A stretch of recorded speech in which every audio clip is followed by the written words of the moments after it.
Chelsea sail into round 4 of the FA Cup after brushing Morecambe aside at home. Watch until the end of this review to hear all of my thoughts on today's match.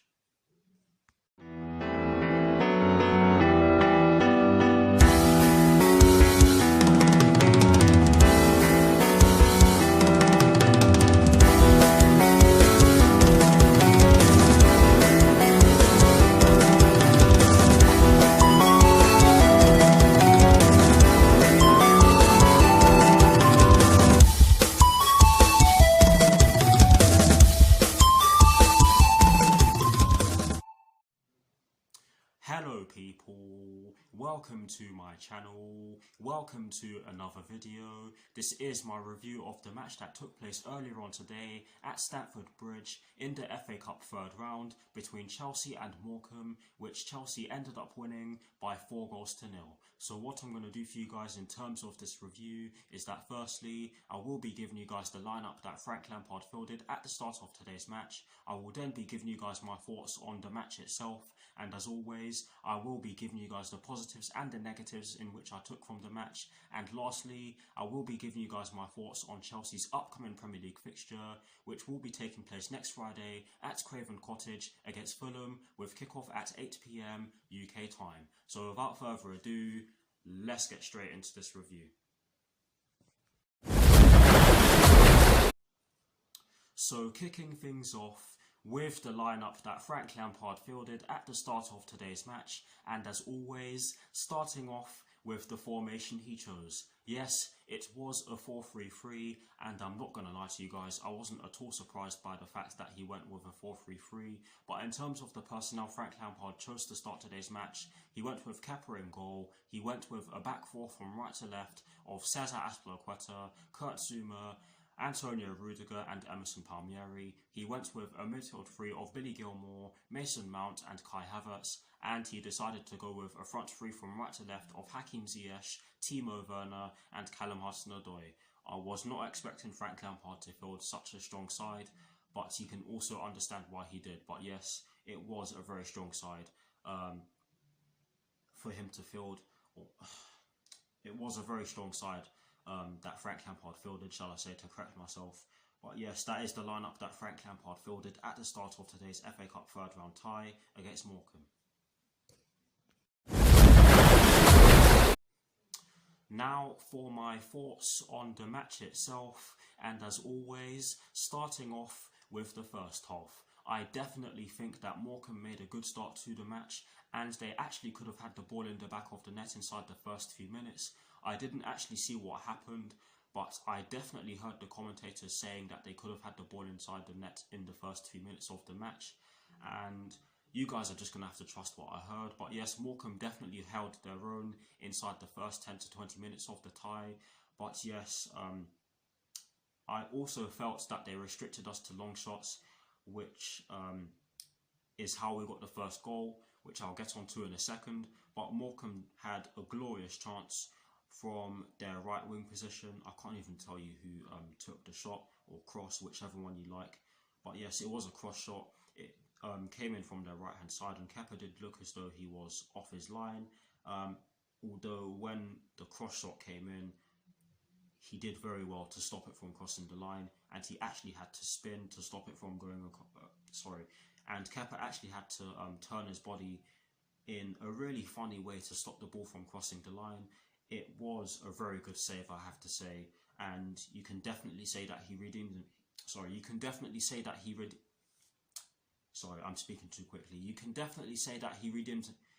Oh my god.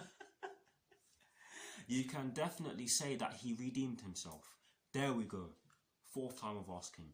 But yes, after that, we got the goal. Great goal from Mason Mount, and what a way to celebrate his 22nd birthday. Happy birthday to him. Great shot. Great pass from Callum Hudson-Odoi, I think it was, down our left hand side. He got the ball. He saw Mason Mount in acres of space. It was either him or Emerson, I can't even remember now, but it was one of our players down our left hand side who passed it towards Mason Mount, who was in acres of space, and Mason Mount just saw an opportunity to hit the ball, did so, and and it went straight into the bottom left corner, and Mark Halstead had absolutely no chance of saving it.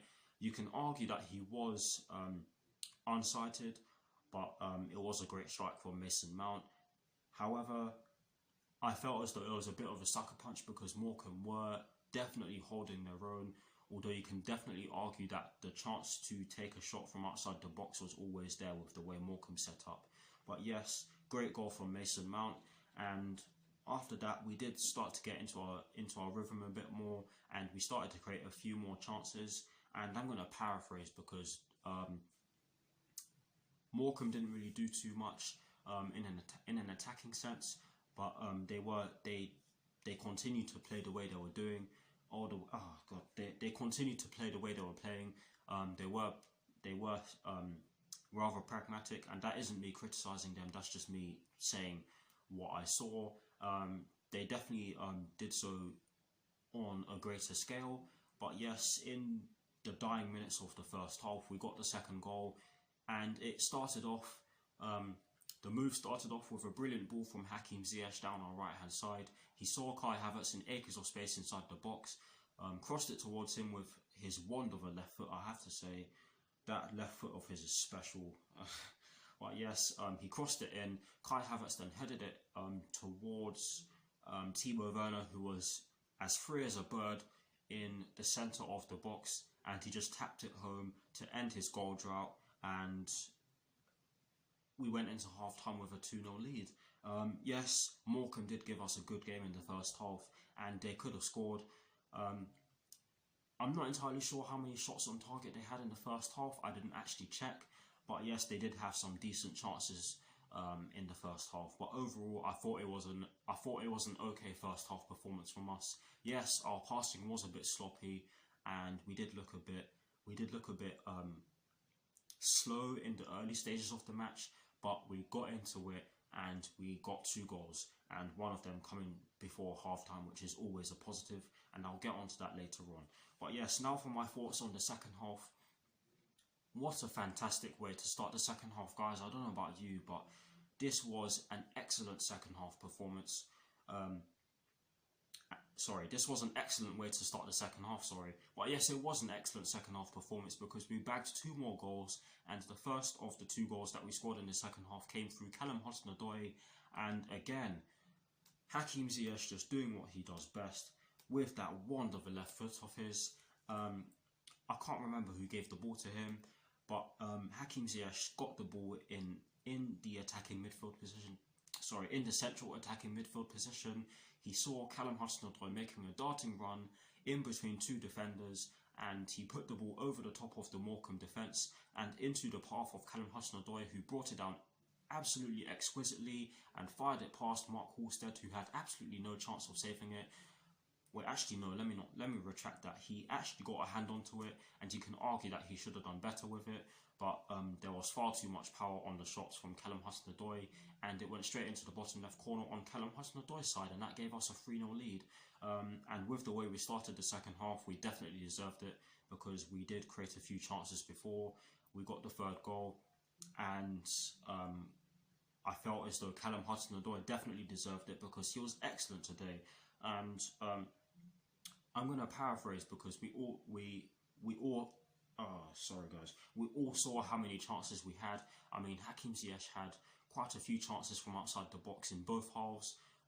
Yes, a few of them went wide of the target, but you can't fault him for trying, and that's what we've all been shouting for. We've all been shouting for players to take shots from outside the box, and Hakim Ziyech did that a few times today, so fair play to him for trying. Yes, he didn't get on the score sheet, but I thought he was excellent today. But yes, moving on, we saw Christian Pulisic come on, we saw Olivier Giroud come on, we saw Tammy Abraham come on, and Tino Anjorin, as well as Fikayo Tomori. But yes, when all of those players came on, most of them had chances to put the ball in the back of the net. Except Tammy Abraham, I don't think he had too many touches of the ball. But yes, we saw our players have some glorious chances. But Mark Halstead made some great saves. There was that piece of play where the ball came in from the right hand side, and I think it was Mason Mount who flicked it towards goal, and Mark Halstead made a save. The ball then fell to Christian Pulisic, and then Mark Halstead made a second save in the space of a few seconds. And then Christian Pulisic had another chance, but the ball was deflected and then went out for a corner, which saw Olivier Giroud head the ball over the bar. And I did say that in my reaction video, and I hope that made sense, guys. But yes, we had ample chances in the second half. But in the 85th minute, we got the fourth and sealed it. This was absolutely sublime from everyone involved. The move started off with Tammy Abraham getting the ball in the right midfield position. He saw Cesar Azpilicueta make a darting run down our right hand side, passed it to him. Cesar Azpilicueta put in an absolute peach of a ball. I know I keep saying that, but it really was a good ball from Cesar Azpilicueta. Cesar Azpilicueta put the ball in, and Kai Havertz leapt over everyone in the box and powered it past Mark Halstead to give Chelsea a 4-0 lead. And overall, I have to say that it was a deserved win. Yes, Morecambe did give us a bit of a scare, especially in the first half, but in the second half they rarely threatened us, and it was comprehensive in the end. But in terms of the positives and the negatives in which I took from today's match, starting off with the positives, the first positive that I took from today's match is the fact that everyone turned up, everyone played well. I don't think anyone was below a 6 out of 10. But yes, that's that. It was as simple as that. Yes, I don't think this was an easy game, and I did say that it won't be an easy game in my preview. But yes, guys, everyone turned up, and with the fact that we didn't seem to have a lot of confidence going into this game, you have to give the players and everyone involved in today's match a lot of credit for that. But yes, that is the first positive that I took from today's match. The second positive that I took from today's match is the fact that we scored at the correct times. The first goal came just before the 20th minute. The second goal came right before half time. The third goal came pretty much after the second half just started, and the fourth goal came with little time remaining, and that meant that Morecambe could do little to change the outcome, and you have to give the players credit for that as well. The third and final positive that I took from today's match is an obvious one. It's the fact that we are in the fourth round. It's as simple as that. It's another FA Cup campaign where we're in the fourth round. I believe that's the 23rd time we've done it. We've not been knocked out of the FA Cup this millennium, which is a fantastic achievement for us. But yes, those are the three positives, and moving on to the negatives, there are no negatives that I took from today's match. But yes, that is it for my thoughts on today's match. Please do put your thoughts on the match in the comment section below, and as always, guys, I will do my very best to respond. Now, to conclude this review, I am going to give you guys my thoughts on Chelsea's upcoming Premier League fixture, which will be taking place next Friday at Craven Cottage against Fulham, with kickoff at 8 PM UK time. Honestly, guys, I do not know how to feel about this one just now, because Fulham have been playing quite well in a lot of their recent games, and I did watch a fair chunk of their third round tie against QPR, where they managed to beat them by 2-0 after extra time without playing at their best, in my opinion. But having said that, they have taken points off of Liverpool and Leicester City in the Premier League this season so far, so we cannot underestimate them. Another reason as to why we cannot underestimate them is because this is of course a West London derby, so they're going to want to turn up and beat us. They actually haven't beaten us since 2006 if I'm not mistaken, so that's another reason why they're going to want to turn up. But yes, guys, we're going to have to turn up if we want to beat this team, because they are a good side in my opinion. They have some great players in their squad as well, and Scott Parker is starting to get them going, if I'm being honest. And I don't believe that their position in the table is a true reflection of Fulham's capabilities. Yes, I'm praising a team that I cannot stand, and yes, I cannot stand Fulham, but I'm being honest, guys. They are a good side in my opinion. And like I've said, they've taken points off of some of the top teams in the division, so we cannot underestimate them. I really do hope that we prepare well for this game, because we are going to have some absentees, not due to injury but due to suspension, i.e. N'Golo Kante, who has picked up 5 yellow cards and will miss the West London derby. But honestly, guys, I really do hope that we get the job done against these lot, because I cannot stand them, and it is of course a West London derby. I always want to win these. Yes, it is. It's probably unusual for you guys to hear me say that I do not like Fulham one bit, because there are many Chelsea fans out there who don't really see Fulham as a rival. But honestly, guys, it's a West London derby. What else do you want me to do? But yes, that is it for my thoughts on Chelsea's upcoming Premier League fixture, and that is it for this review. I hope you all enjoyed it. Please do like, comment, and subscribe to my channel if you're new, and I will see you all very soon for some more videos. Come on, you Blues. Come on, Frank Lampard. And peace. Yes, I did do it with my left hand and not my right. But anyways, I'll see you all very soon.